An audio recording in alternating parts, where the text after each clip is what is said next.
Hola, buenas tardes a todos los que están siguiendo esta charla sobre el mensaje de Fátima, que nos vamos a tratar el tema de la aparición de la Santísima Virgen de Fátima en agosto de 1917. Vamos a pedir la intercesión del Señor, de nuestra Santísima Madre, para que estas palabras fecunden nuestros corazones y verdaderamente nos transformen y nos hagan comprender cuál es la voluntad de Dios en estos momentos para el mundo. En el nombre del Padre, y del Hijo, y del Espíritu Santo. Amén. Ven, Espíritu Santo, llena los corazones de tus fieles y enciende en ellos el fuego de tu amor. Envía tu Espíritu Creador y renovarás la faz de la tierra. Oremos. Oh Dios, que has iluminado los corazones de tus hijos con la luz del Espíritu Santo, haznos dóciles a sus inspiraciones para gustar del bien y gozar de su consuelo. Por Cristo nuestro Señor. Amén. Dios te salve María, llena eres de gracia, el Señor es contigo. Bendita tú eres entre todas las mujeres, y bendito es el fruto de tu vientre Jesús. Santa María, Madre de Dios, ruega por nosotros pecadores, ahora y en la hora de nuestra muerte. Amén. Gloria al Padre, y al Hijo, y al Espíritu Santo, como era en el principio, ahora y siempre, por los siglos de los siglos. Amén. Nuestra Señora del Rosario de Fátima, ruega por nosotros. Sagrado Corazón de Jesús, en vos confío. Santos pastorcitos Francisco y Jacinta Marto, rogad por nosotros. San José, patrón universal de la Iglesia, ruega por nosotros. Pues gracias por dedicar un poquito de vuestro tiempo a escuchar cosas interesantísimas, porque precisamente la Santísima Virgen se apareció hace 103 años en Fátima, Portugal, y sin embargo el mensaje de Fátima sigue vigente. Ya decía el Papa Benedicto XVI, cuando pasó por Fátima en el año 2010, más o menos dijo estas palabras, dice: Fátima, la más profética de las apariciones del último siglo. Por lo tanto, aquí hay un grande contenido de aviso, de advertencia, de generosidad de parte de Dios para que los hombres se dieran cuenta de lo que va a venir, que ya lo estamos sufriendo, padeciendo ahora en el mundo, pero hace 103 años esto era imposible de pensarlo, y entonces nos avisó lo que podía venir si no volvíamos a amar a su Hijo.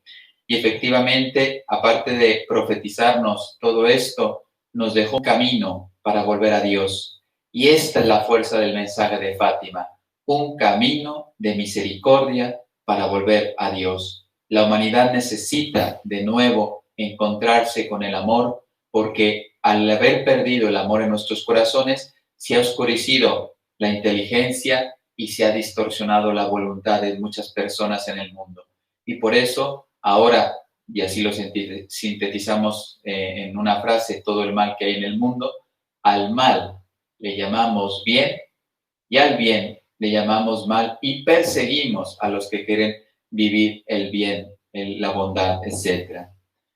Antes de leer el mensaje de agosto que dejó aquí la Santísima Virgen en Fátima, Portugal, quería hacer como un paréntesis, porque muchos de los que están ahí conectados nos han estado preguntando: Padre, pero explíquenos todavía mejor y más lo que significa la comunión reparadora de los primeros sábados de mes, porque es uno de los grandes pedidos, de las grandes soluciones que la Santísima Virgen nos dejó en Fátima, Portugal, y sin embargo, todavía hay en el mundo muchas personas que no conocen esta devoción, esta petición de parte del cielo, y por otro lado, pues no la viven.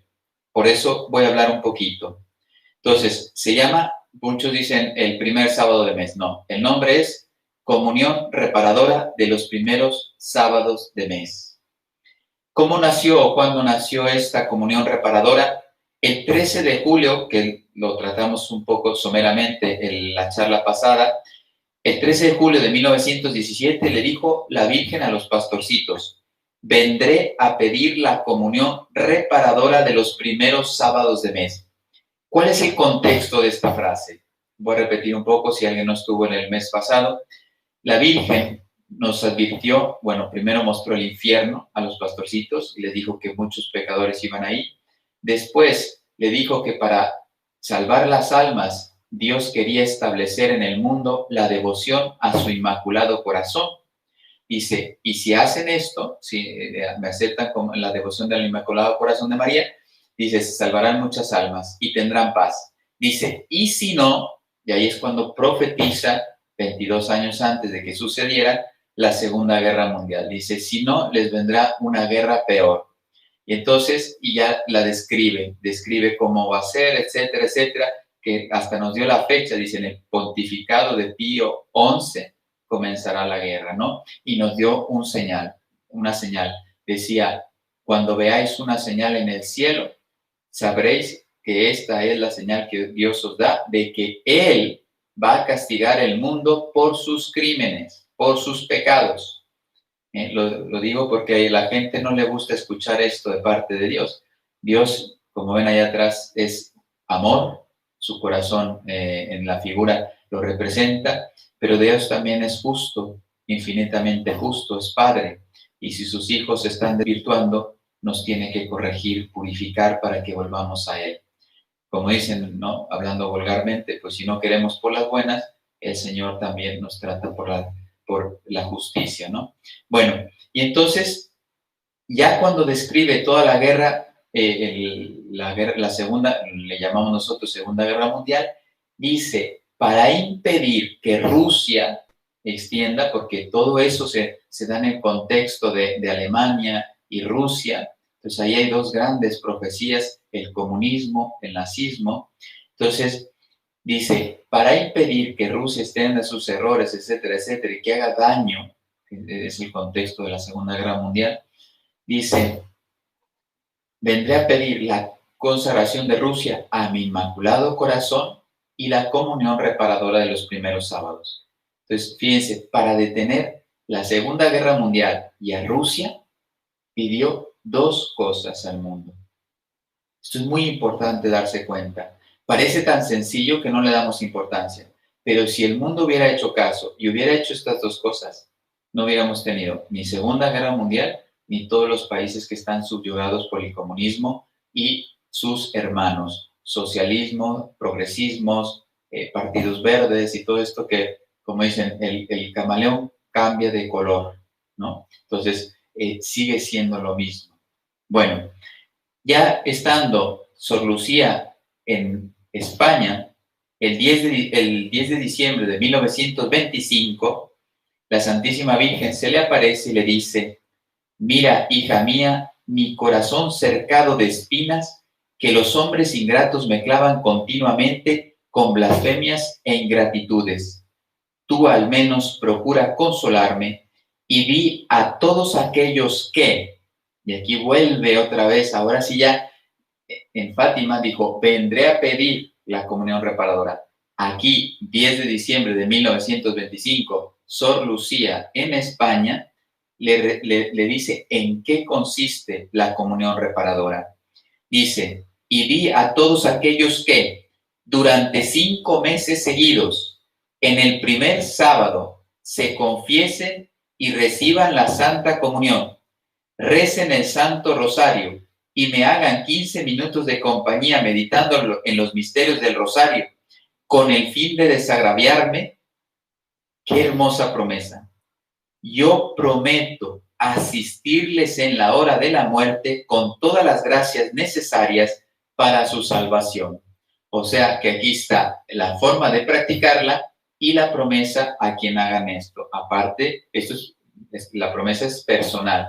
Las personas que vivan esta devoción no experimentarán el infierno. O sea que esto es muy importante. Y luego después también está la repercusión mundial, que hubiera evitado Rusia extendiendo sus errores y hubiera evitado que verdaderamente los nazis hubieran hecho ese estrago tremendo el siglo pasado. Entonces, ¿en qué consisten los actos de piedad del primer sábado? Ya concreto es confesión, Después el Señor se le aparece a Sor Lucía y Sor Lucía le hizo varias preguntas con respecto a esta devoción y por lo tanto tenemos la aclaración de parte del mismísimo Dios. Dice, y si alguien no se puede confesar ese sábado, o sea, en el sábado primero de mes, dice el Señor, no importa que sea antes o días después, o sea, días antes o días después, dice, lo único importante es que ese sábado esté uno en gracia de Dios, o sea, sin pecado mortal. Y entonces ya vendrán los frutos. Después, comulgar. Entonces ahí sí, ese sábado se tiene que asistir a la Eucaristía y comulgar.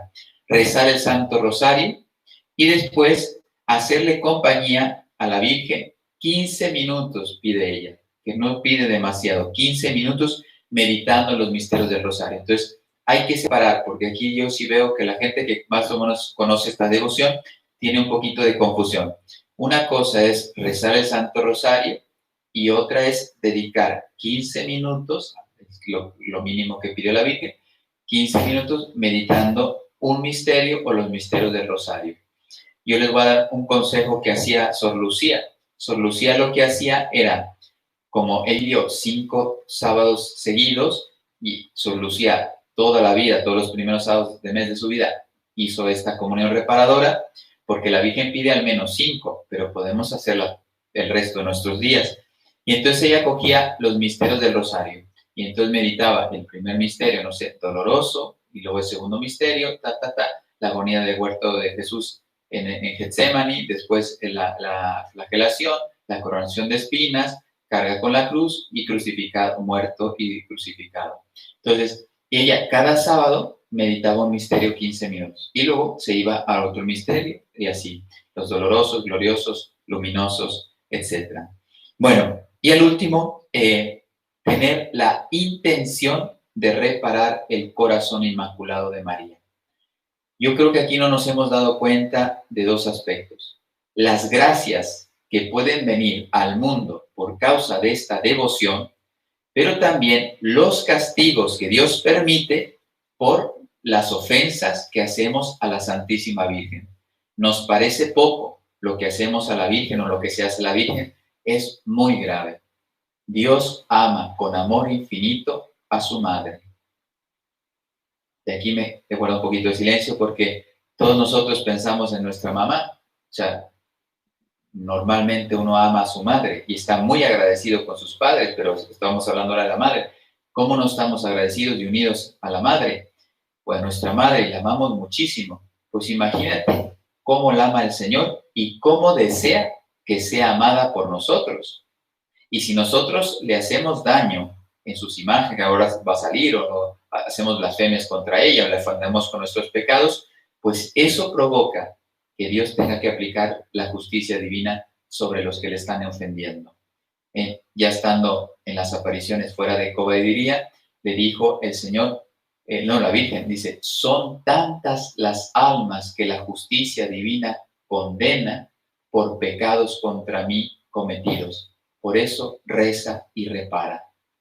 No hay que quitarle la importancia y valor a la Santísima Virgen. Es la criatura más amada por parte de Dios y por lo tanto Dios que nos ha presentado esa madre, nos ha regalado esa madre, espera que nosotros la amemos con toda nuestra alma y corazón.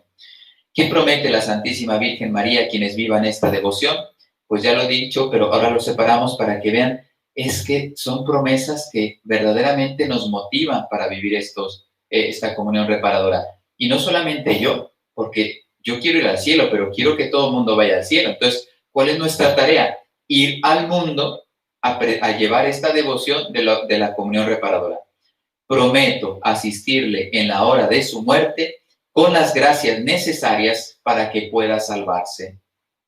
O sea que si uno vive su vida cristiana y hace los 5 sábados de mes seguidos reparadores, no llegará al infierno.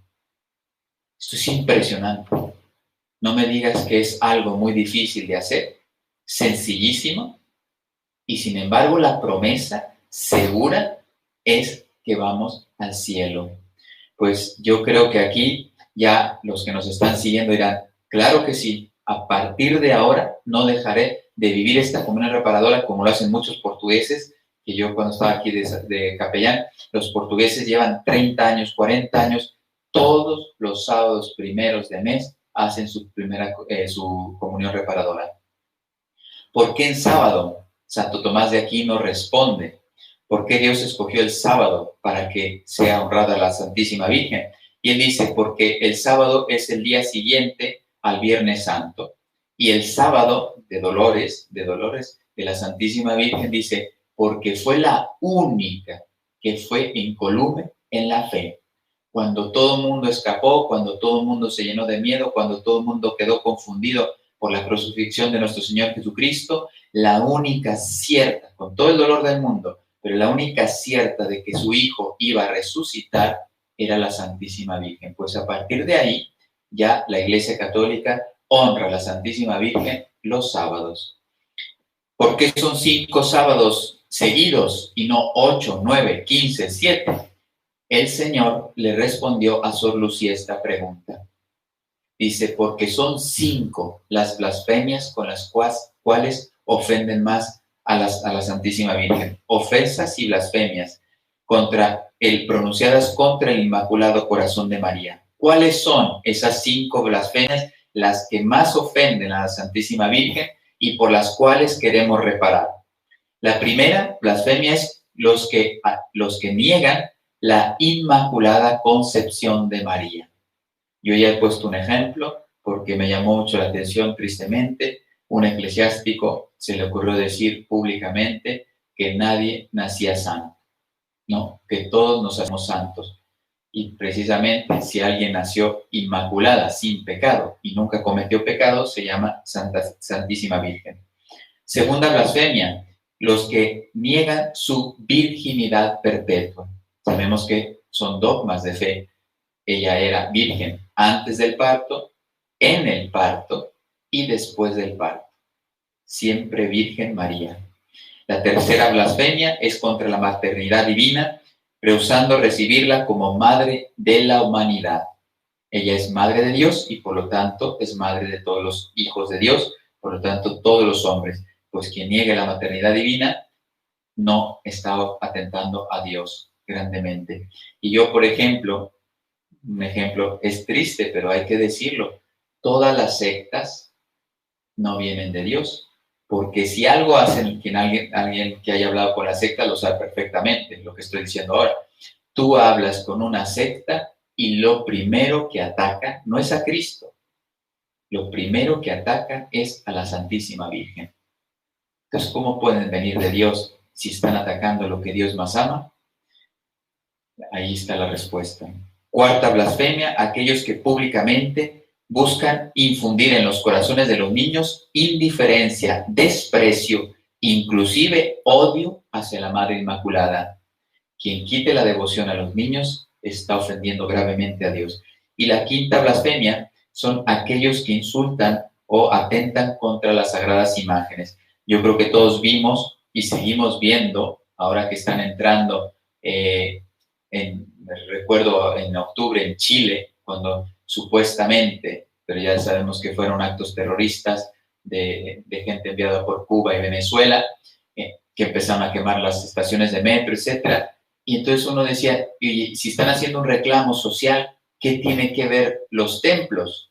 Y entraban a los templos y destruían las imágenes, y esas fotos las hemos visto todos.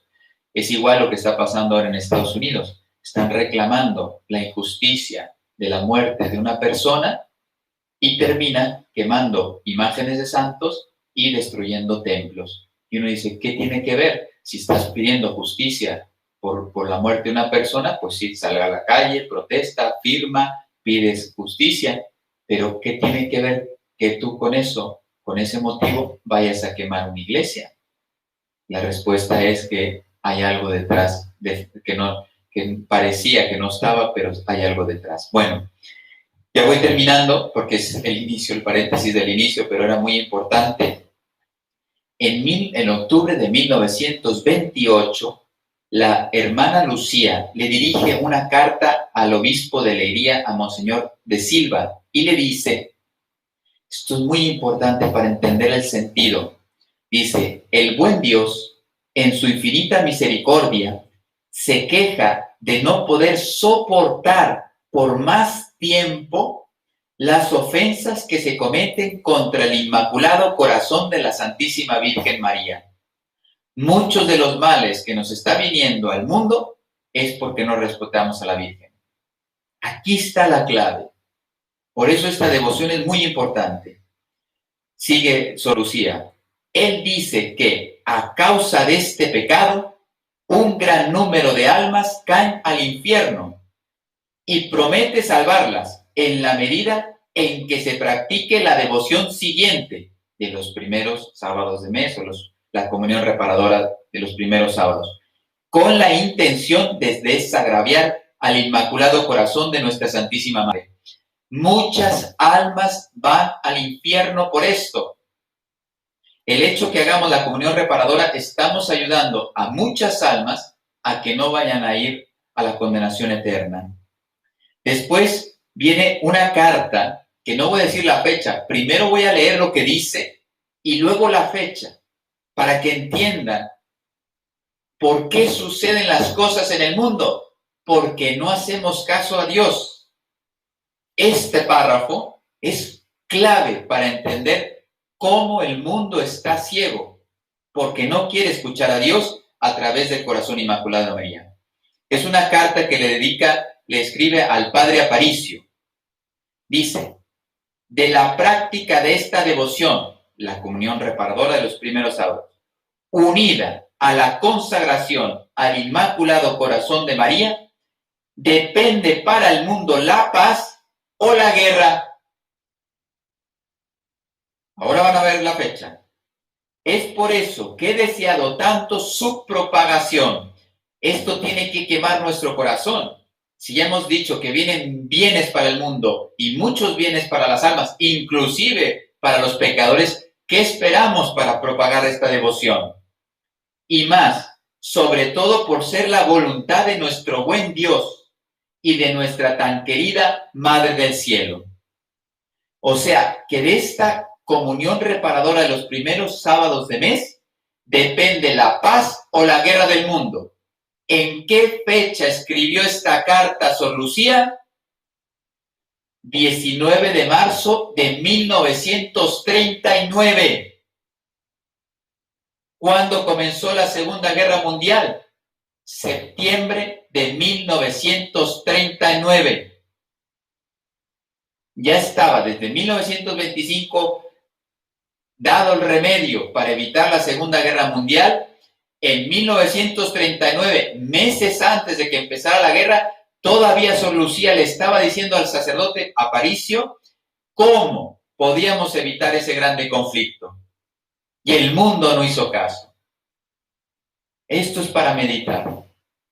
Por eso tenemos que propagar, como dice Sor Lucía, esta devoción en el mundo, porque los bienes para el mundo y para las almas en particular es muy grande. Bueno, ya he hecho una síntesis de la comunión reparadora de los primeros sábados de mes. Ahora sí, yo creo que ya sabemos vivirla. Algunos ya sé que me estarán poniendo, estoy viendo ahí la cámara y salen las letras, pero no las alcanzo a leer. Seguramente, padre, la pregunta que estará saliendo: las iglesias siguen cerradas en mi país, en mi diócesis, etcétera. Precisamente, yo no soy Dios, pero les voy a dar unos consejos que seguro que Dios los va a aceptar. No soy Dios, pero me imagino que así es Dios. Si tú estás impedido de encontrar un sacerdote para confesar y estás impedido de asistir a una iglesia porque no hay Eucaristías, pues existe, no lo voy a explicar aquí porque entonces ya me llevaría más tiempo, el acto perfecto de contrición. Escríbanlo para que después lo investiguen. Acto de contrición perfecto. Es muy importante. Es una forma de recibir la gracia del perdón cuando no se puede acceder en ese momento a la confesión sacramental. Esto es algo que la Iglesia ha dicho desde hace mucho, pero que la gente no conoce. Precisamente en momentos como este, habría que investigar. Acto de contrición perfecto. Segundo, no puedo ir a misa, no puedo recibir la comunión sacramental. Pues muchos de nosotros conocemos lo que significa la comunión espiritual. Precisamente cuando no depende de mí, el poder acceder al sacramento de la Eucaristía, Dios, a través de la comunión espiritual, me puede dar grandes gracias. Pues para los que estén limitados de esto, ya tienen una respuesta. Pero los que ya tengan los templos abiertos y que ya puedan encontrar sacerdotes, si hacen esto, no les va a valer.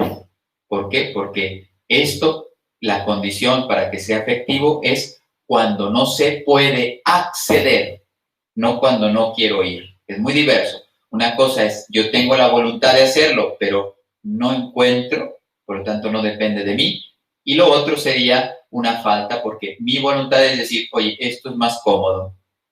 En casa hago una comunión espiritual y así me evito una Eucaristía. Pues lógicamente el Señor no le concedería ninguna gracia.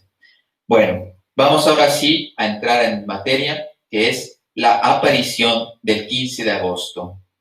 ¿Qué pasó el 15? Bueno, el 15 de agosto, aquí también aclaro una cosa, Sor Lucía no se acordaba muy bien, sabemos que no fue la aparición de agosto el día 13, porque el día 13 con seguridad estaban presos los niños en Urén, que es una ciudad que está aquí a 12 kilómetros de Fátima.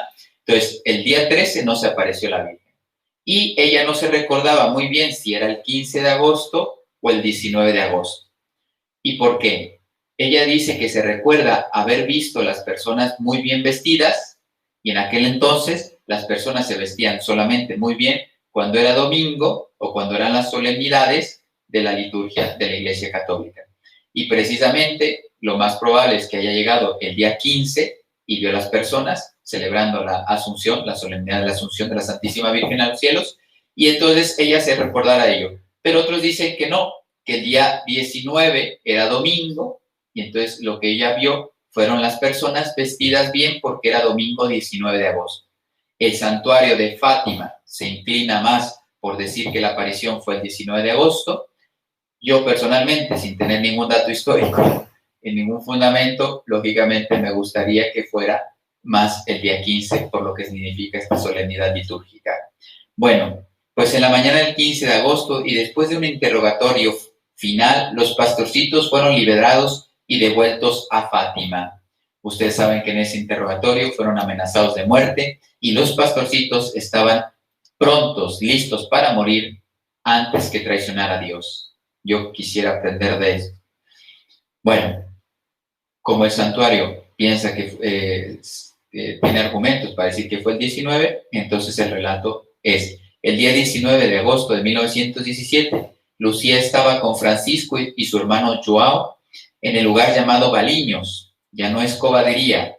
Fátima es donde está la parroquia, Covadería es donde se apareció la Virgen, y esta aparición fue en otro lugar que se llama Baliños. Quien haya estado en Fátima es donde está el Via Crucis, que nosotros estamos transmitiendo el Via Crucis jueves, viernes y sábado, precisamente lo transmitimos de Baliños. Y a mitad de Via Crucis nos detenemos donde fue la aparición y rezamos a la Virgen. Bueno, dice, en un lugar llamado Baliños, en una propiedad de uno de sus tíos, y que dista unos 500 metros de Ajustel, que eran las casas donde vivían los pastorcitos. A eso de las 4 de la tarde comenzaron a producirse las alteraciones atmosféricas que precedían las apariciones anteriores de Nuestra Señora en Covadería. Una súbita disminución de la temperatura y un oscurecimiento del sol. Lucía, sintiendo que algo sobrenatural se aproximaba y los envolvía, pidió a su primo Joao que fuera a llamar rápidamente a Jacinta. Aquí no está escrito, pero pasó una cosa simpática. Joao, que era el hermano de Francisco y Jacinta, no quería hacerle caso, quería quedarse ahí porque ya sospechaba que se podía aparecer la Virgen. Y entonces dice Lucía que tuvo que ofrecerle un dinero, no sé cuánto, pero un dinerín, para que fuera a llamarla. Y entonces efectivamente pues ya aceptó el dinero y se fue a llamar. Y Joao no participó. Él vivió hasta hace poco, hace unos años ya falleció Joao, y le preguntaban sobre esta anécdota y decía, bueno, pues era un niño, ¿no? Me pasó esto. Entonces, llegó ya la Virgen, Jacinta, la cual llegó a tiempo para ver a la Virgen, que anunciada como las otras veces, por un reflejo de luz, apareció sobre una encina un poco mayor que la de Covadería. ¿qué quiere vuestra merced de mí? Le vuelve a preguntar Lucía. Siempre era la pregunta que le hacía al inicio. La Virgen le responde, quiero que continuéis yendo a Cobadiría el día 13 y que sigáis rezando el rosario todos los días. En el último mes haré el milagro para que todos crean. Recuerden que en julio le pidió Lucía, que era la que hablaba con la Virgen, le decía, haga un milagro, haga algo para que nos crean, porque mi familia de Lucía creía. La familia de Francisco sí, el papá creía, pero en cambio la familia de Lucía ni la mamá ni las hermanas creían. Y entonces le pidieron un milagro, algo para que el mundo creyera, y entonces con meses de antelación, que esto es muy importante, porque uno podría decir, claro, en octubre pasó un fenómeno ahí del sol, pero eso puramente fueron las estrellas, la temperatura, el calor, lo que fuera, cualquiera podría justificar ese fenómeno. Y la Virgen no, meses antes ya ella había avisado que en octubre iba a haber un grande prodigio. Nadie sabía qué era lo que iba a suceder, por lo tanto, el milagro del sol, ese movimiento fuera de lo normal, pues se dio en octubre y estaba meses avisado. Por lo tanto, quien quiera verlo desde el punto de vista científico, se queda con la boca callada, porque ya estaba anunciado. ¿Qué desea que hagamos con el dinero que deja la gente en Cobadiría? La Virgen le responde, que hagan 2 andas para llevar las imágenes. Una, la llevas tú con Jacinta y otras 2 niñas vestidas de blanco. Y la otra, que la lleve Francisco y los otros 3 niños. Las andas son para la fiesta de Nuestra Señora del Rosario. Yo digo así fuerte porque normalmente, ¿cómo conocemos esta aparición? La Virgen de Fátima. Y a mí, ya hasta que yo viví aquí, me di cuenta, digo, el nombre es muy bonito, la Virgen de Fátima, pero es que ella no se presentó con ese nombre. Ella se presentó, yo soy Nuestra Señora del Rosario de Fátima. Qué importante, porque ahí nos está diciendo la misión que Dios le ha otorgado. Por eso, ustedes saben que en las 6 apariciones que hizo aquí en este lugar, en este santo lugar, Fátima y Baliños, si algo pidió 6 veces, solo pidió una cosa 6 veces, o sea, lo repitió durante los 6 meses. Rezad el rosario todos los días. Por lo tanto, ella es Nuestra Señora del Rosario. El dinero que sobre es para ayuda de una capilla que mandan a hacer. Quien conoce Fátima, el santuario, está la capillita pequeña, todavía la conserva, que es la capeliña que construyeron con ese dinero. Dice Lucía, quería pedirle la curación de algunos enfermos. La Virgen responde, sí, algunos curaré durante el año. Y aquí viene el núcleo, que es de lo que vamos a tratar ahora, el núcleo del mensaje de agosto. Porque el otro, todo es importante en el mensaje, pero esto es lo que me parece a mí que es lo que la Virgen quería dejar con mayor fuerza, al menos en este mes. Dice, y tomando un aspecto más triste. Yo aquí hago un paréntesis, porque ustedes saben que el lema de Mater Fátima es haz sonreír a la Virgen. A mí me llamó mucho la atención que, y tomando un aspecto más triste, o sea, si tomó un aspecto más triste es porque ya estaba triste, y es verdad, Lucía dijo, la Virgen en las apariciones que tuvo aquí en Portugal, dice, nunca nos sonrió. Y a mí esto me da mucha luz. Yo lo repito mucho porque es un detalle que te hace ver cómo está sufriendo el corazón inmaculado de María. ¿Por qué? Porque su hijo es muy ofendido, no es amado, y muchas almas, por todos sus pecados, por no amar, se están yendo al infierno. Y entonces ella está triste. Como una madre, no puede estar feliz cuando sabe que muchos de sus hijos van a sufrir una eternidad para siempre. Pues esto le pone triste. Bueno, y tomando un aspecto más triste, le recomendó de nuevo la práctica de la mortificación, diciendo al final, aquí está la frase, rezad, rezad mucho y haced sacrificios por los pecadores, que muchas almas se van al infierno por no haber quien se sacrifique y pida por ellas. Voy a repetirlo porque esto es el núcleo. Rezad, rezad mucho y haced sacrificios por los pecadores, que muchas almas se van al infierno por no haber quien se sacrifique y pida por ellas. Por lo tanto, pidió oración y sacrificios. Pero la forma de pedir oración es que hace énfasis. Rezad, rezad mucho. No basta con rezar. Hay que rezar mucho. Y después los sacrificios, porque así, y fíjate, no para pedir por la gente buena que siga siendo buena, sino por los que no están buscando a Dios, hay que pedir por ellos. Esto es el Evangelio. Cristo no vino a curar los sanos, vino a curar los enfermos, los pecadores. Y Él, y todos somos pecadores, ya nos damos cuenta, pero Él entregó su vida en la cruz por los pecadores. ¿Yo qué debo hacer si me precio de ser católico?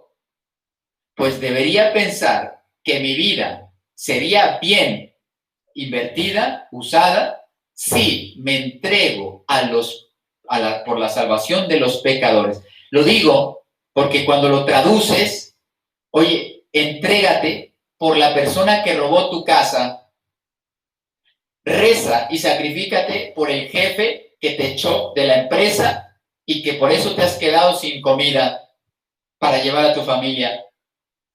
Ya no causa gracia, ya no es atractivo. Oye, reza por ese terrorista que puso la bomba que le cortó las piernas a tus hijos. Porque hay casos en España, por ejemplo. El terrorismo de ETA, que hizo mucho daño durante varias décadas, y la gente que sufrió los atentados tenía que perdonar. No solamente perdonar a esos bandidos, sino rezar para que se salven. Porque precisamente como han hecho tanto daño, Dios les va a pedir cuentas. Y si no se arrepienten y no reparan, no van a llegar al cielo. Y normalmente ese tipo de personas no está buscando a Dios y no quiere buscar a Dios para nada. Al contrario, más feliz se hace sufrir a sus hermanos por un aspecto religioso, por una ambición económica, por lo que sea, por ansias de poder. Y entonces, lo que Dios nos está pidiendo es que nos entreguemos para que ellos, que no están buscando a Dios ni el amor, para que ellos encuentren a Dios. Es muy fuerte lo que está diciendo este mensaje. Pero este es el Evangelio. Este es el Evangelio. Si quieres entender el Evangelio, tienes que entenderlo así. Y entonces sí, si nosotros hacemos esto, el mundo se transforma. ¿Por qué? Porque muchos introducen mal en el mundo y este tipo de personas como los pastorcitos introdujeron mucho bien al mundo. ¿Cómo esta adopción de los primeros sábados de mes, la comunión reparadora, podía detener a Rusia si no había nadie que la detuviera? Al día de hoy sigue haciendo estragos. Al menos en América está clarísimo, pero podría citar otros países en Europa también, que los domina Rusia, no con las armas, con las ideas.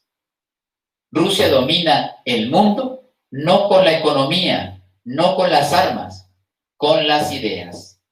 Si ustedes quieren entender a Rusia, les voy a decir una frase que encontré en Cuba, cuando estaba en Cuba, que entré a un edificio público del Estado y me dio mucha luz. Dijo Fidel Castro, las ideas, nuestras mejores armas. Cuba está dominando América Latina y es una simple isla pequeñita. Tiene subyugado toda América Latina. De ahí salen todas las ideas. De ahí salieron a Venezuela y de Cuba y Venezuela salen para toda América Latina. Y tienen sometido a toda América Latina.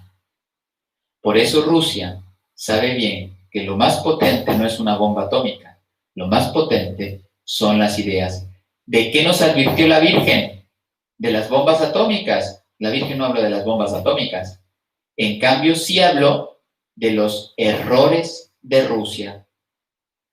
Y Rusia extenderá sus errores por el mundo, provocando guerras, hambres y persecuciones a la Iglesia.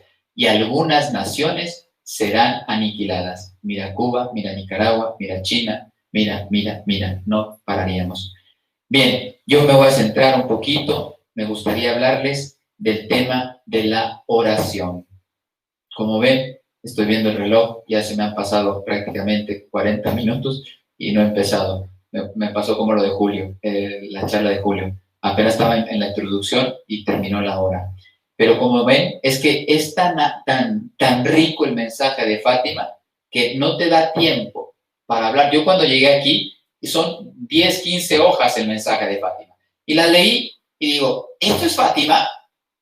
Pues si te lo lees en 10 minutos, todos los mensajes. La Iglesia lleva 103 años profundizando el mensaje de Fátima y todavía no abarca toda su riqueza. Porque es simple en su exposición, porque habló a niños, la Virgen, pero es tan profundo como que es palabra de Dios. Y por lo tanto, cuando tú coges una frase o un párrafo como lo que estamos viendo ahora, es que te da para 100 años de hablar y no logras profundizar todo. Y eso es lo que me gustaría. Ojalá que una de las conclusiones de los que nos están escuchando es, oye, yo tengo que leer lo que la Virgen dijo. Porque ahí está. Como tú, yo me puse a leer el mensaje de Fátima y me transformó la vida. El sacerdocio, la visión del mundo, de la historia y todo. Y es más, me puso en acción. Que Mater Fátima le pertenece a ella, pero precisamente Mater Fátima es una respuesta que el mundo necesita. Una más. Pues espero que tú, leyendo el mensaje de Fátima, también te digas, oye, yo tengo que hacer algo. Tengo que consagrar mi familia, tengo que consagrar mi empresa, tengo que llevar la comunión reparadora a mi parroquia, etcétera, etcétera. Bueno, yo me voy a centrar un poquito en la oración. Rezar mucho. Porque es lo primero. Ya decía San Benito, ora et labora. Reza primero, contempla a Dios, entra en el corazón de Jesús y después ya te pondrás a hacer actividades. Contemplatio, ¿cómo era? Contemplatio alistradere. ¿Qué es el apostolado? Es transmitir al mundo lo que hemos contemplado. Entonces, la oración es primordial. El Padre Pío decía, la oración es el oxígeno del alma. Necesitamos orar. ¿Qué es la oración? La oración es hablar con Dios, entrar en diálogo íntimo y profundo con Él, ensimismarse en su presencia, ponernos en la presencia de Dios. Por eso ahora en esta charla hemos invocado al Espíritu Santo, porque es Él el que quiere hablar a nuestros corazones. Yo no tengo nada importante que decirte, ni tú te interesa verme a mí, sino Él tiene un tesoro para compartirte y tú tienes el deseo, el interés de buscar a Dios. La oración es una exigencia del amor. Quien se dice amar tiene que orar, porque es su oxígeno. Es como el novio quiere estar con la novia todo el día, o al revés, la novia quiere estar con el novio. Quien ama a Dios no busca otra cosa que estar con Él. El alma está en Dios, pero es que es Dios el que está en el alma. Uno piensa que yo estoy buscando a Dios. Cuando lo encuentro, me doy cuenta que Él ya me ha buscado primero. El hombre necesita orar porque el espíritu está pronto, dice Cristo, pero la carne es flaca. Y yo creo que aquí, si uno es honesto y humilde, todos hemos reconocido que todos queremos ir al cielo. Como dijo San Pablo, no hago el bien que quiero, mas sin embargo hago el mal que no quiero, que no deseo. Pues el espíritu está pronto. Quien haya descubierto a Dios sabe que Dios es lo primero, lo más importante, mas sin embargo en la práctica nuestra fraqueza, nuestra debilidad es muy grande. Y por lo tanto, si yo reconozco mi fragilidad con humildad, pues le pido en la oración a Dios fuerza. El hombre depende del Señor. No hay un cabello, qué imagen tan bella, o sea, simple, pero tan bella. No hay un cabello de nuestra cabeza que caiga sin que sea voluntad de Dios. Todas estas personas ateas o que se consideran autosuficientes, autónomas, que Dios no les interesa para nada, no, tristemente no lo conocen y no saben que cada respiro que hacen es un don y un regalo de Dios. El primero en llamar siempre es el Padre, como esa figura del hijo pródigo, ¿no? Cuando el hijo se ha ido, ¿quién era el que salía? El hijo estaba gastándose el dinero, y después ya lo pasó mal, por lo tanto, mientras gastaba el dinero, no estaba pensando en el Padre. ¿Quién era el que salía todas las tardes en búsqueda de su hijo? El Padre. Es Dios el que toma la iniciativa. La oración no solamente es plegaria, sino es obediencia. No solamente rezo para sentirme bien, sino rezo para escuchar la voz de Dios y cumplir su palabra, su voluntad. Es sumisión al querer de Dios. Cuando uno está en Dios, ya no le interesa la voluntad propia. ¿Qué decía San Pablo? Ya no soy yo quien vive, sino es Cristo quien vive, y podríamos decir, y obra en mí. Ya no es lo que yo quiero, esta palabra tan horrible, no porque sea fea la palabra, sino porque las consecuencias son tremendas. El me apetece o no me apetece. Así se rige el mundo de hoy. Si le apetece hacer algo, lo hace. Si no le apetece, no lo hace. En cambio, la vida no es así. La vida es deber. Si yo tengo que cumplir con algo, me apetezca o no, lo hago. Porque el hombre se rige no por las emociones y los sentimientos, se rige por la voluntad. Y si yo sé que la verdad y el bien están ahí, aunque no quieran, tengo que esforzarme porque tienen valor y tengo que luchar por ello. Imagínate el esposo o la esposa que después de 5 años ya no me apetece estar contigo. Oye, y le vas a decir, oye, eso me lo hubieras dicho antes de empezar. Tú me prometiste amor hasta la muerte.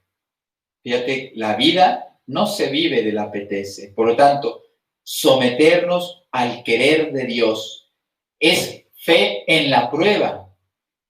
Todos somos probados. Yo creo que quien tiene un poquito de sensatez en la vida y tiene sentido común, se ha dado cuenta que muchas veces el Señor nos va poniendo pruebas en la fe para verificar yo, porque Él ya lo sabe cómo estoy, pero Él quiere que yo me dé cuenta hasta dónde llega mi fe. Mira a los apóstoles, ¿qué dijo Pedro? Señor, yo iré a morir contigo. Y es que se lo profetizó Pedro. Antes de que cante el gallo, tú me negarás 3 veces. Tú tienes buenas intenciones, pero tu fe no ha madurado. Todavía confías en ti. Por eso la somete a prueba la fe.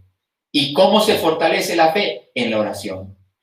La oración es esfuerzo, es constancia. Oye, ir a la Jornada Mundial de la Juventud, que yo he estado en algunas, es que es fantástico. Los jóvenes están felices, radiantes. Imagínate ver millones de jóvenes. Juan Pablo II congregaba millones, Benedicto XVI, millones. Yo estuve en la de JMJ de 2011 en Madrid, 2 millones de jóvenes. Bueno, había familias en la misa al final, pero mínimo 1 millón de jóvenes había ahí.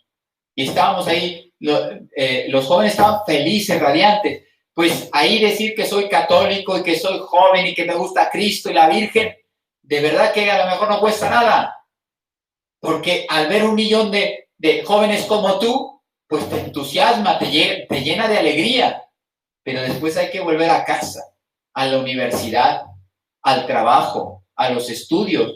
Y ahí también tengo que decir, soy tan convencido católico como lo fui en la jornada. Por poner un ejemplo, ¿no? Bien, entonces, esfuerzo, constancia, sencillez.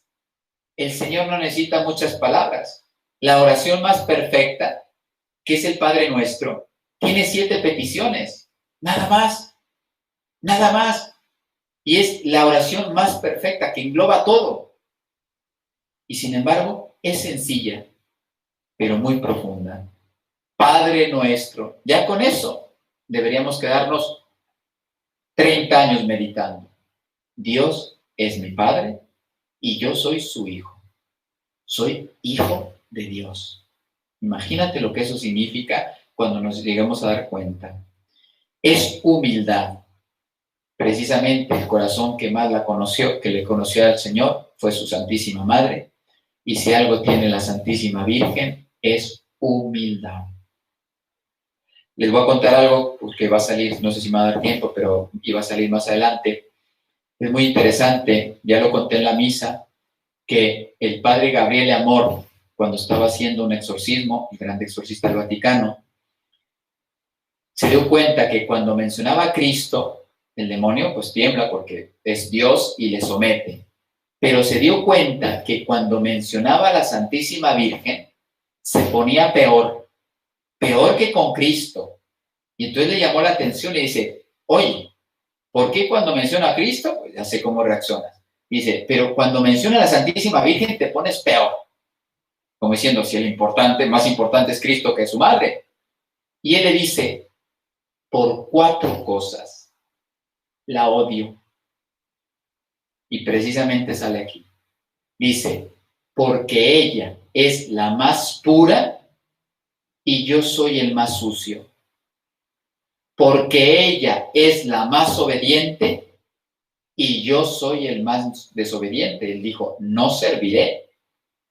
Porque ella es la más humilde de todas las criaturas y yo soy el más soberbio.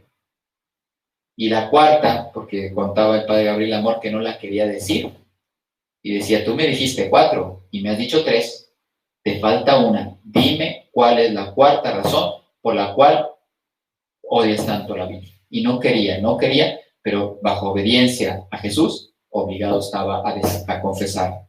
Y entonces dijo, porque ella me someterá.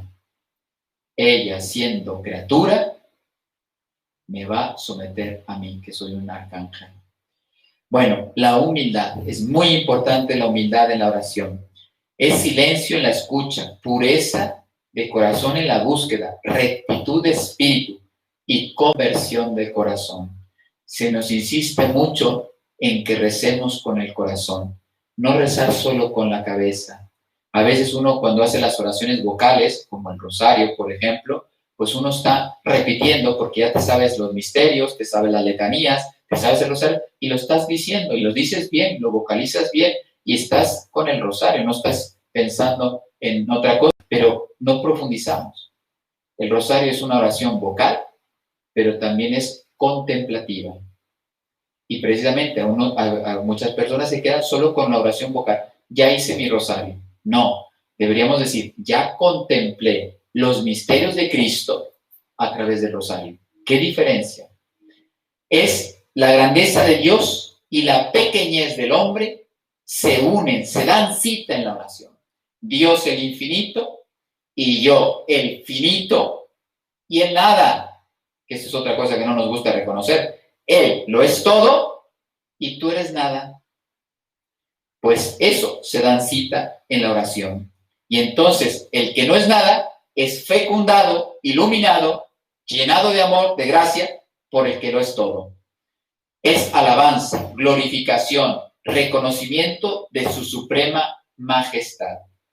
Pues quería dar algunos ejemplos, pero ya no me va a dar tiempo, de a lo largo del Antiguo Testamento hay muchos ejemplos de oración. Por ejemplo, voy a nombrar Noé. Fue obediente y sumiso.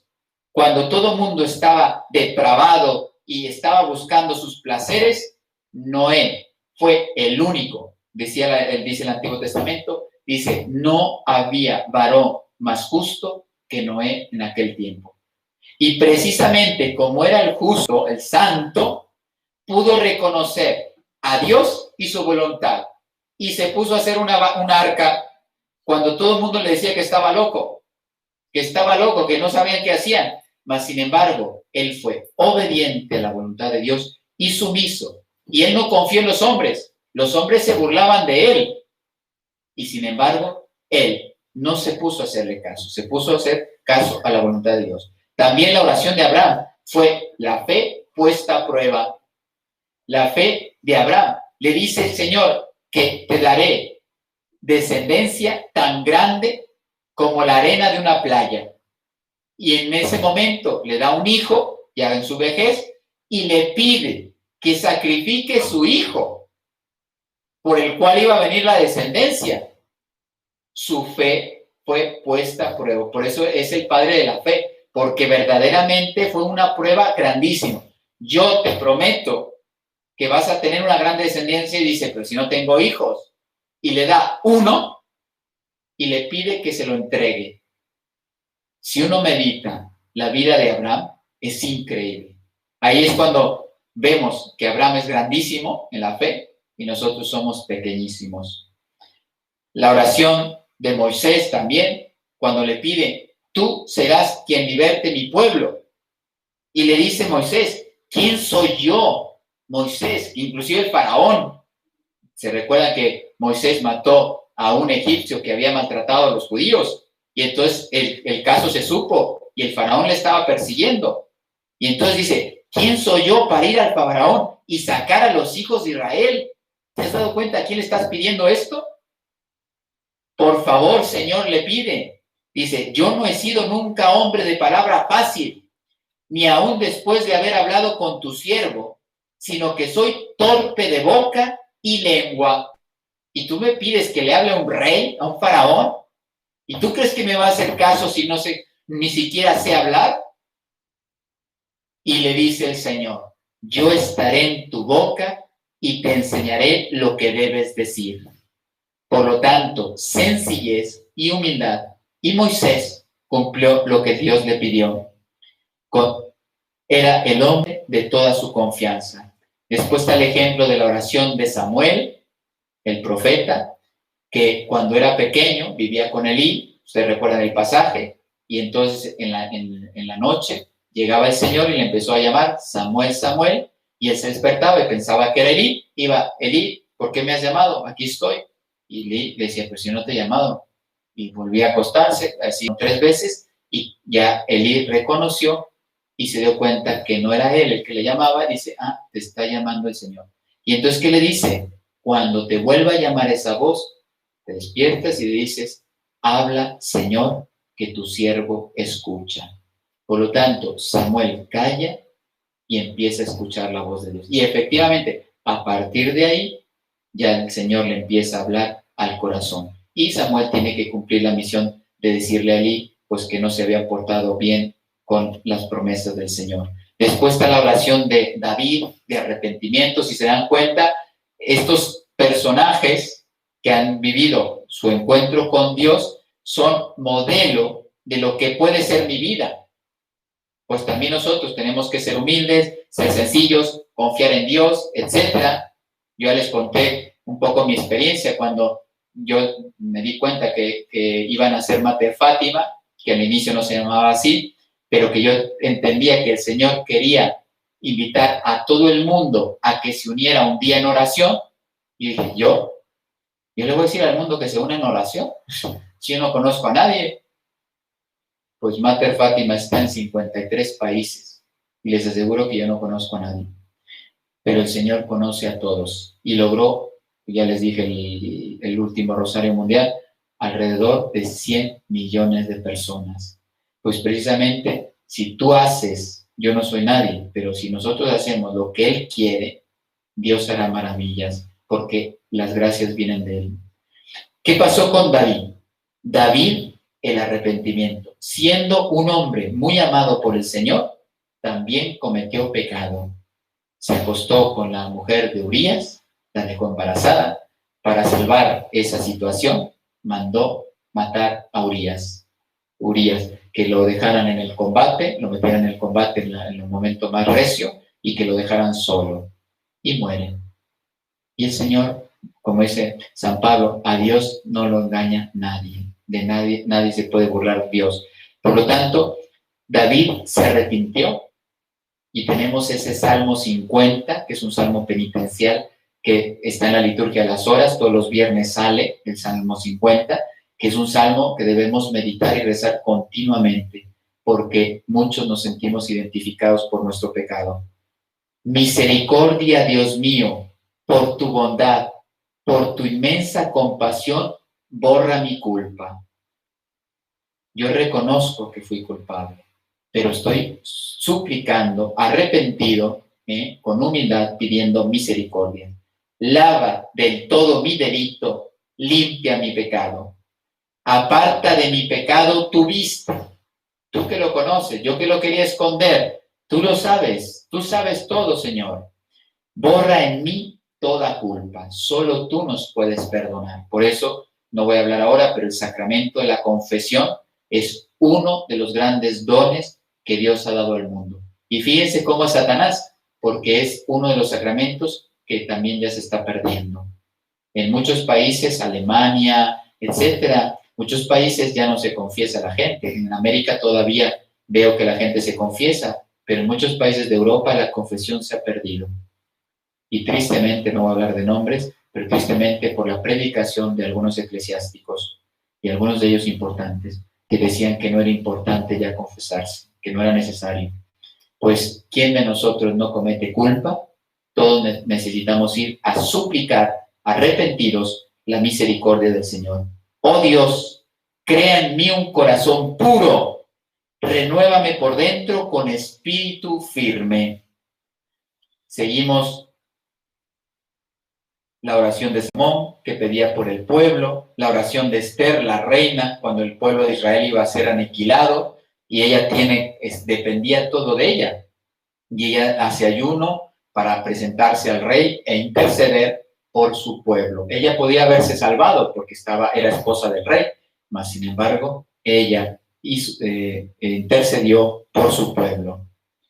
La oración de Tobías, que el arcángel San Rafael le dijo, después de que recupera la vista, etcétera, todos los beneficios que alcanzó Tobit en su viaje, guiado por el arcángel San Rafael, le pidió que diera gracias al Señor. En la oración tenemos que dar continuas gracias. También tenemos en Ananías, Misael y Azarías, que fueron echados al fuego.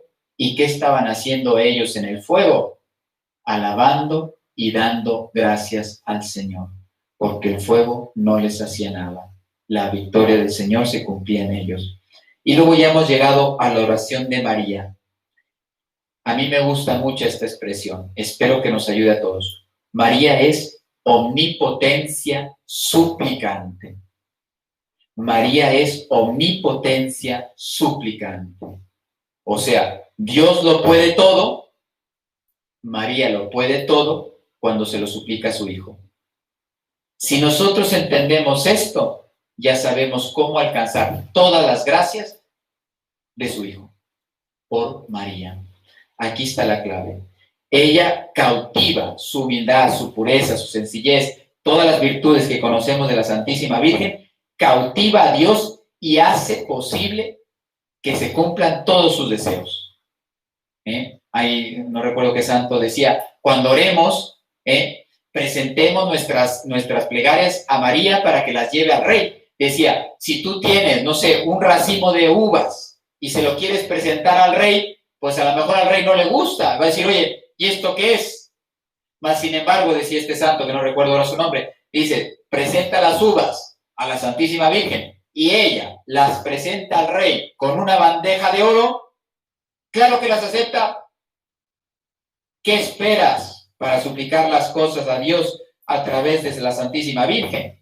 Sabemos que María, ya lo dije ahora, por eso les conté lo de Satanás, María aplastará en nombre de Dios la cabeza de la serpiente infernal. ¿Quién es el que nos está llevando al pecado? ¿Quién es el que nos está tentando? ¿Quién es el que está destruyendo esta humanidad? Satanás y sus espíritus.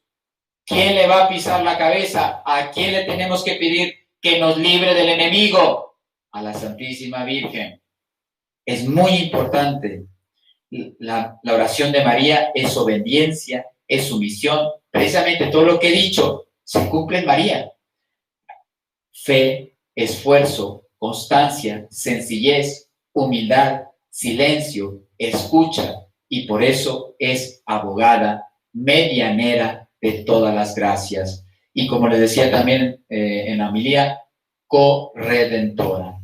Este dogma, que no está todavía explicitado por parte de la Iglesia, tenemos una aparición que la mismísima Virgen, una aparición aprobada, que la mismísima Virgen nos ha pedido que reconozcamos la corredención de María como el quinto dogma, precisamente porque es una criatura, una figura tan importante como intercesora, medianera, corredentora en el plan de salvación, pues esto tiene que salir de parte de la Iglesia. Y va a ser, yo creo, como han sido otros dogmas, viene de la fe de los fieles, se va imponiendo y llega un momento en que dice la Iglesia, pero si, mira, los fieles reconocen esta verdad de fe y por lo tanto la Iglesia lo configura y lo confirma como dogma.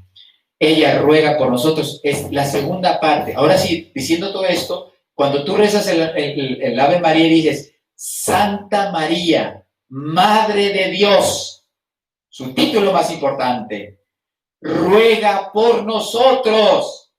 Ahí estás pidiendo su intercesión. Pecadores, esos somos todos. Ahí estás tú, estás diciendo la verdad. Ahora y en la hora de nuestra muerte, amén. Ahora en nuestras necesidades temporales, pero también en el momento del juicio. Ahí la necesitamos como abogada. Por lo tanto, ella nos ayuda y nos enseña, es madre y maestra.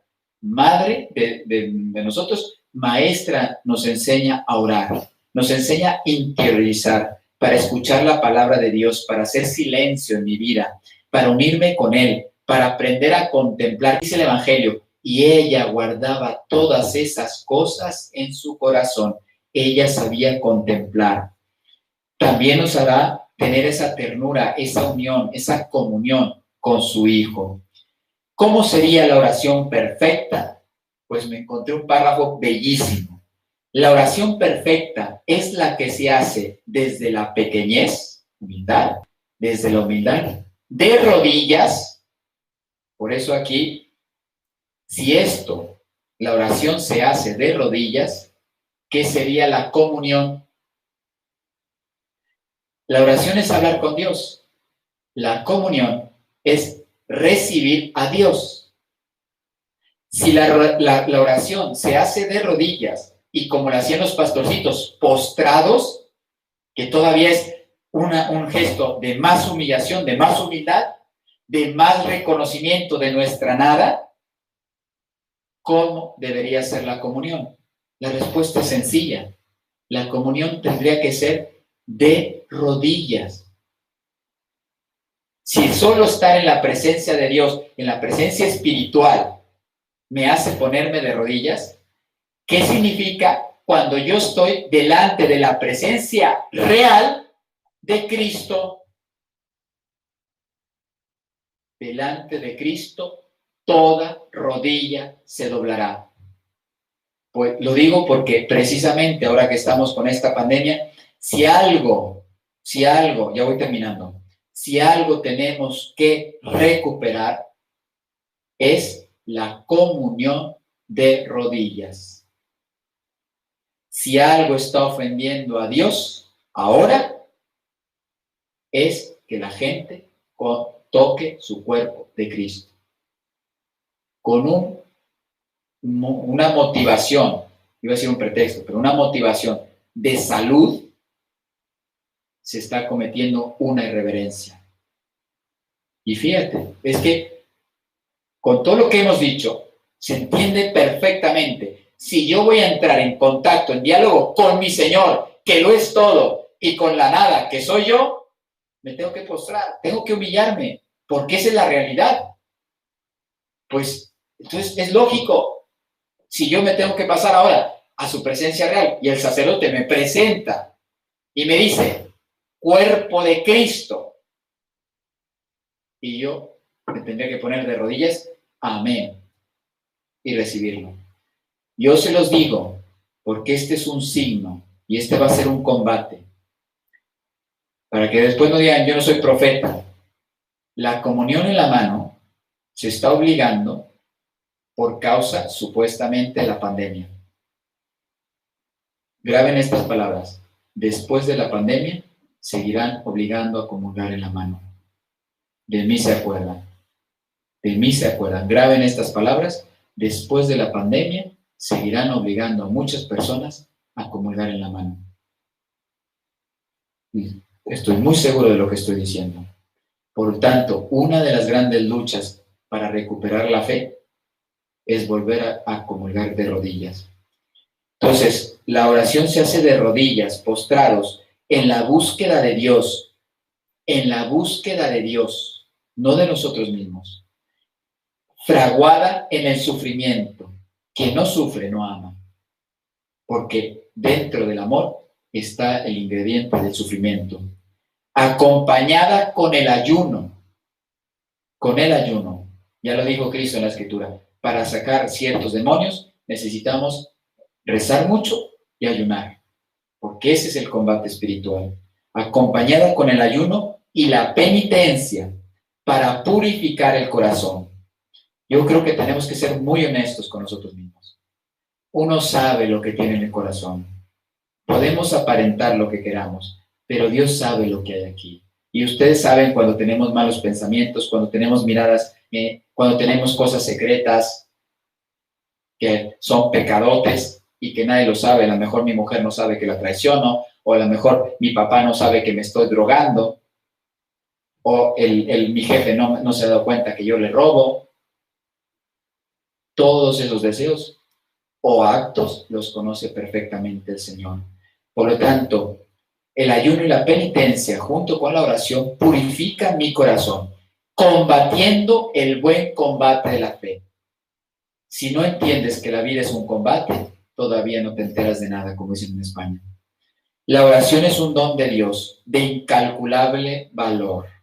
Los santos, no encontrarás un santo que no haya rezado mucho. La pequeñez, como la de la Virgen, cautiva a Dios. Los humildes son los que cautivan a Dios. Por lo tanto, practicar esto.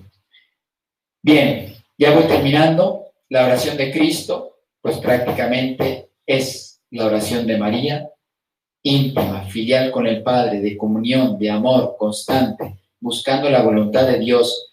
Él vino a entregarnos todo lo que Él tenía de parte del Padre, aunque nosotros no le hicimos caso.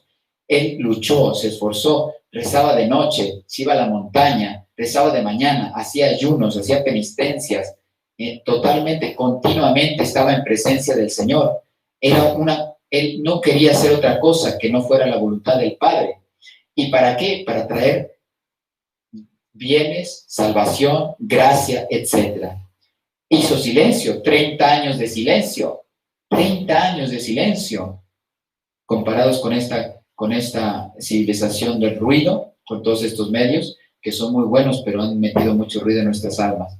Y vino a entregarse en la cruz, por lo tanto se preparó y se convierte ahora en un puente pontífice entre Dios y los hombres. Para llegar a Dios hay que pasar por Cristo. Yo soy el camino, la verdad y la vida. Nadie va a Dios si no es a través por mí. Ya me quedan dos cositas para decirles. ¿Por qué Dios? Esta es una pregunta que seguro se la están haciendo.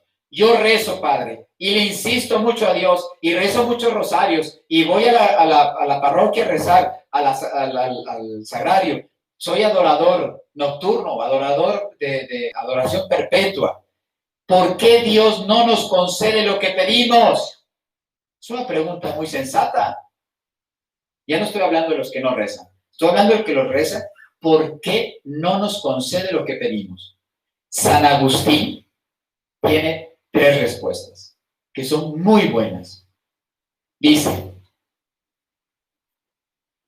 porque pedimos. Él lo escribió, es un juego de palabras en latín, para que no se nos olvide. Dios no nos concede lo que pedimos por, y dice, aut, mali, aut, male, aut, mal, mal, male, mala. ¿Qué significa esto en latín? Dice, mali es porque somos malos y no nos encontramos bien dispuestos para la oración. Yo estaba hablando ahora con una persona en el almuerzo que Dios le regaló muchos carismas y se dedica a hacer retiros, y precisamente me gustó mucho porque él decía, mire padre, Dios me pone palabras y a muchas personas le he ayudado a que se confiesen, porque viene la persona diciendo, padre, no sé, señor, me va muy mal, no sé qué, o es que me contaba mil anécdotas. Una señora que decía, le traigo a mi hija que está muy mal, etcétera. Y él, rezando sobre la familia, dice, no, la hija sí tiene sus problemas de adolescente. Dice, pero la que está mal es usted. Y entonces me contaba anécdotas de que el Señor le ponía palabras de aborto. Y entonces llegaba la señora y claro, quejándose que si estaba mala, que si no iba bien, que no conseguía trabajo, que sentía que en la noche le asustaban, que no sé qué, etcétera. Bueno, todos los fenómenos que le puede suceder a una persona, ¿no? Y él le decía, sin haberla visto nunca, el Señor le ponía una palabra, decía, aborto. Y decía ella, ¿qué es eso, no? Y rascando, esa persona, muchos años atrás, había cometido abortos. Y entonces, todo lo que le está pasando a usted es consecuencia de ese aborto que no ha confesado. Que es a lo que voy. Queremos rezar, pero no estamos dispuestos. El alma no está limpia, no está en paz con Dios. ¿Cómo quieres que Dios me escuche cuando yo he roto la amistad con Dios? El pecado rompe la amistad con Dios. Entonces, yo voy al sagrario, sí, pero Dios no puede obrar en mí porque estoy muerto en el alma. Por eso la confesión. Y él me contaba que Dios le ponía muchas palabras y a veces decía que había retiros que la gente se confesaba 3 o 4 veces en un retiro. ¿Por qué? Porque según iban dando las charlas, las meditaciones, la gente iba descubriendo pecados pasados que nunca había confesado. Y gracias a esos pecados estaban pasándolo muy mal, física o espiritualmente. Muchas de las enfermedades vienen por eso. La Santísima Virgen lo dijo, ahora no recuerdo las palabras textuales, dice que si, le dice Lucía, que si curaba a algunas personas, y le dice, sí, pero tienen que convertirse. Los voy a curar, pero tienen que convertirse. Porque si no, la gracia de Dios no puede obrar. Entonces, porque somos malos, porque no estoy bien dispuesto, el alma no está en paz. La primera cosa que tenemos que hacer es confesar para poner paz y hacer una confesión real, profunda, porque otra cosa, hay gente que sí confiesa, pero por vergüenza no dice ciertos pecados. Y esto es muy importante. Si tú no haces una confesión íntegra, Dios no te absuelve. La única que se ha engañado es la persona, porque el sacerdote no sabe lo que tienes. Él solamente acepta lo que escucha. Por lo tanto, a él lo puedes engañar. Pero en cambio a Dios no. Y el sacerdote puede ser así, te absuelvo. Pero en la realidad Dios no da la gracia. Porque el sacerdote no sabe la información que Dios sí sabe. Y muchas personas por vergüenza ocultan pecados. O no confiesan pecados como son. Oye, tengo 75 años y sigo viendo pornografía. Y entonces voy al sacerdote y le digo, bueno, pues se me van los ojos, padre. Pues no, eso no significa nada. Se te puede ir los ojos con una fruta, con, no sé, con un coche bonito, pero tiene que ser concreto, concretos. Y luego más, claro, es que soy la lectora de mi parroquia.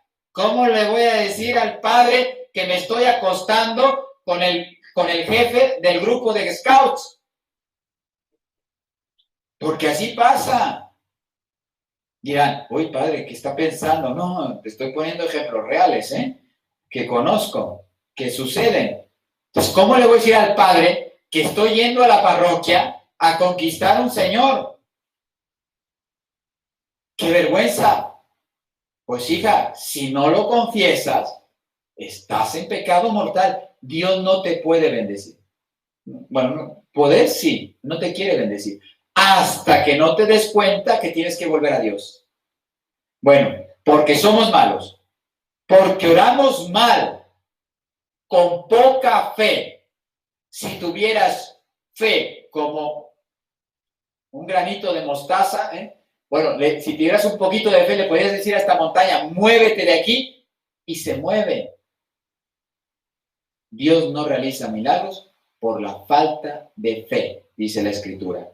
Entonces, no pedimos con fe, no pedimos con humildad y no pedimos con perseverancia.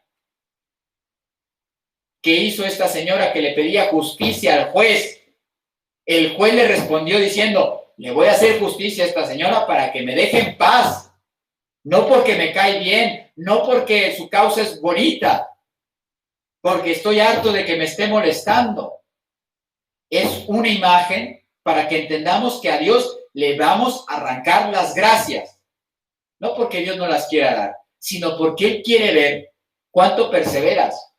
Y ejemplo de esto, Santa Mónica, 30 años pidiendo la conversión de su hijo San Agustín. Si ella a los 5 años hubiera dicho, basta, pues que mi hijo haga lo que quiera. Si quiere ir al infierno, pues que se vaya él. 30 años pidiendo por la conversión de su hijo. Y esto se lo digo a las mamás que tienen hijos con droga, con alcohol, con pornografía. No creas que por un mes de ayuno se te va a salvar tu hijo. Ya uno tiene que entender, cuando uno tiene una misión así, mira, no me importa cuándo dé la gracia. Pero si tengo que pasar toda la vida rezando por mi hijo para que se salve, lo pasaré. Porque Dios va a dar la gracia. Pero Dios quiere verificar si verdaderamente vamos a perseverar. Y por último, porque pedimos cosas que no convienen, cosas malas. Señor, que me saque la lotería para yo no trabajar. Pues el Señor va a decir, oye, eso no te ayuda. En cambio, fíjate lo que dice, Señor, me contaron una anécdota de un joven que dijo, Señor, dame lo que necesito para salvar muchas almas. Y al mes murió en un accidente. Le digo, tu vida. Pocos hacemos un negocio así. No, Señor, a mí dame salud, a mí dame todo lo que necesito. Y dice, ¿y tú qué estás dispuesto a entregarme para dar este bien?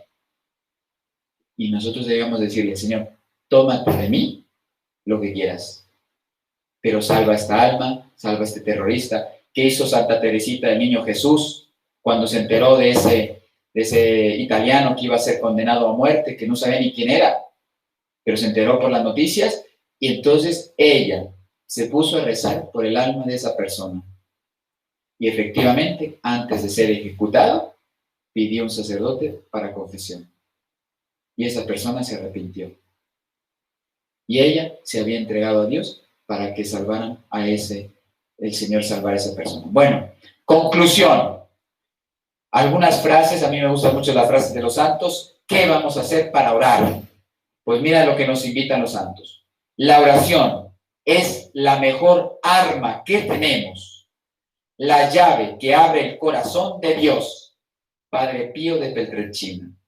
Es la mejor arma que tenemos, la llave que abre el corazón de Dios. Debemos amar la oración, dice Santa Teresa de Calcuta. La oración dilata el corazón hasta el punto de hacerlo capaz de contener el don que Dios nos hace de sí mismo. Ensancha tu corazón para que recibas todo el amor infinito de Dios. Y ya no necesitamos nada más. Los santos se llenan tanto de Dios que ya no quieren ni riquezas, nada. Y eso es la experiencia que nos gustaría tener a todos. Decir, Señor, lléname de tu gracia, que ya no quiera nada. ¿Qué decía Santa Teresa de Jesús? Tan alta vida espero que muero porque no muero, vivo sin vivir en mí, ya quiero ir al cielo, ya no me importa nada de aquí. Claro, trabajó como nunca en este mundo para llevar la reforma de los carmelitas, mas sin embargo su corazón estaba en el cielo, y precisamente como estaba en el cielo, hacía todo lo que Dios le pedía en este mundo, porque quería llegar rápido. La oración no consiste en pensar mucho, sino en amar mucho. Santa Teresa de Jesús. No pienses, ama. La oración con el corazón, con toda la vida, y preséntate como eres. Dios ya lo sabe, pero necesitas tú decírselo. Señor, estoy agotado, estoy abatido, no puedo más, no encuentro solución.